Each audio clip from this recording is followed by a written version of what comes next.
Kabati. Kaende. Mheshimiwa Rais. Ipo gweretwe na Arua.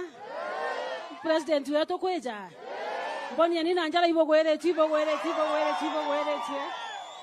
Mheshimiwa Rais, nachukua hii nafasi kukukaribisha sana. Asante kwa kufika Timau, kufika Bore. Hapa ndio nimezaliwa, ni kwetu. Na hawa mahasura tunajuana kwa majina. Kwa hivyo hombi langu, maana viongozi wameongea na sitarudia, ningeomba tu. Hawa mahasura unaona hapa wamesoma sana. Wako na madigrii, wako na madiploma, wako na macertificate. Ile kazi ambayo itaendelea hapa ya mjengo ambao umetuletea Mheshimiwa Rais, hawa wapewe nafasi ya kwanza ya kazi.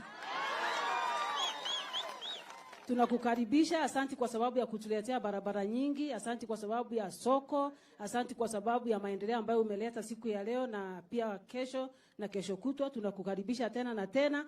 Na tuleta president wetu Jakairika na Keja. Ito muendete. Amwana Rigiji. Ito bakaribishete. Ponye nina njala ito bakaribishete. Mungu akubariki sana. Asante sana gavana wetu. Tuko pia na waziri wetu